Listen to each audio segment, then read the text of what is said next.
Hi all, namaste, welcome back to my channel and you are watching Inspire Nepali Mom. आजको भिडियोमा चाहिँ म तपाईहरुलाई मेरो गार्डनको चाहिँ डल्ले खोर्सानी अपडेट गराउँदै छु।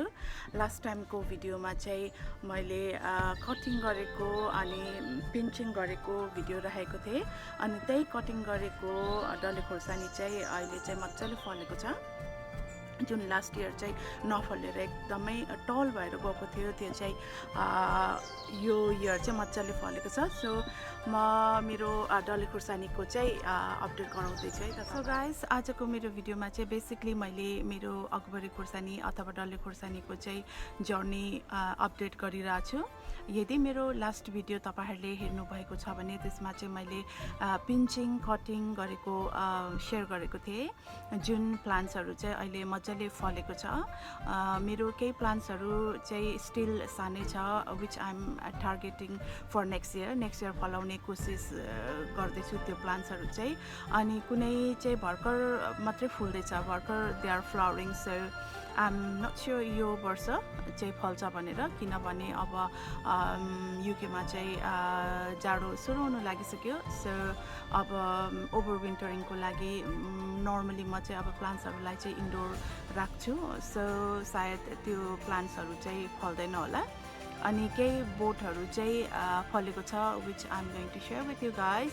So guys, stay with me, अन्तिमसम्म हेरेर साथ दिनु होला। अनि यदि मेरो च्यानलमा चाहिँ फर्स्ट टाइम आउँदै हुनुहुन्छ भने चाहिँ please don't forget to subscribe my channel. अनि त्यसपछि हेरेर प्लिज फिडब्याक पनि दिनु होला के कसरी आई क्यान इम्प्रुभ मोर अथवा के विषयमा चाहिँ आई क्यान अपडेट मोर भनेर।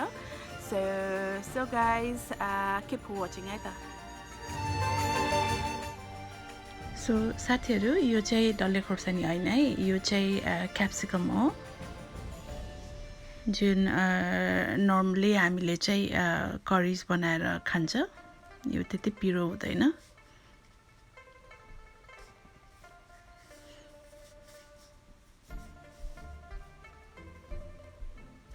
मेरो यसपालि नर्मली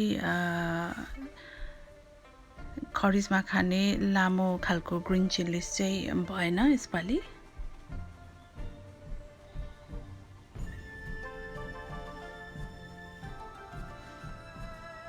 सो यो चाहिँ डल्ले खुर्सानीकै बोटहरु हो which are ready for next year। यो चाहिँ अब यो साल हुँदैन, नेक्स्ट इयर को लागि चाहिँ रेडी गर्दै हो। अनि यो चाहिँ हो मेरो डल्ले खुर्सानी, यो वर्ष फलेको डल्ले खुर्सानीहरु चाहिँ। सो एकदमै म्यासिभली फलेको छ, तर पाकेको चाहिँ छैन। पाक्नुको लागि रेडी हुँदैछ। केही बोटहरु चाहिँ कालो कालो हुँदैछ पाक्नुको लागि।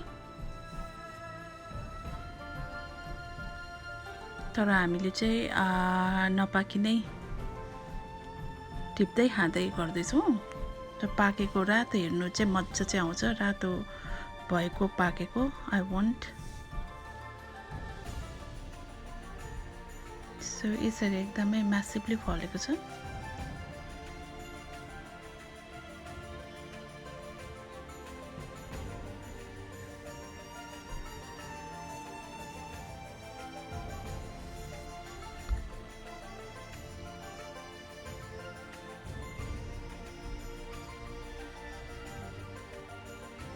यो डल्ले खोर्सानी पनि हेरी हुन्छ। कुनै बोटले चाहिँ मज्जाले एकदमै धेरै फ्रुट्सहरु दिन्छ, कुनै चाहिँ त्यति फल्दैन।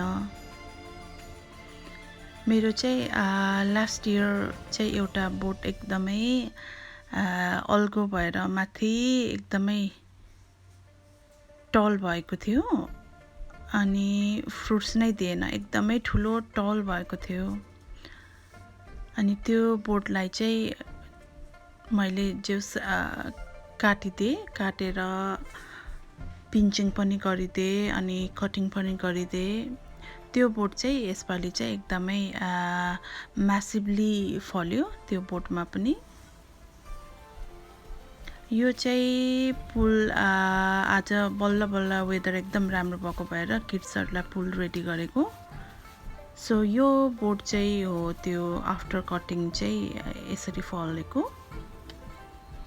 त्यही भएर मेरो एक्सपिरियन्समा चाहिँ तपाईहरुको पनि कुनै बोट फलेन एकदमै अल्गो मात्रै भयो भने काटिदिदा चाहिँ नेक्स्ट इयर चाहिँ मज्जाले फल्छ है। अनि यो बोटमा चाहिँ यसरी भर्खरै फुलहरू लाग्दैछ। यो वर्ष चाहिँ फल्दैन होला, अब यसरी गर्मीमै राखिराखेको भए त फल्थ्यो होला। सो यो पनि अब फल्दैन। अनि यो चाहिँ भर्खरै सानै छ, यसपालि नै छरेको हो यिनीहरू चाहिँ। यो चाहिँ अब नेक्स्ट इयर को लागि रेडी गर्दै। सो आज बल्ल बल्ल एकदमै गर्मी वेदरले गर्दाखेरि चाहिँ किड्सको लागि पुल रेडी गरेको।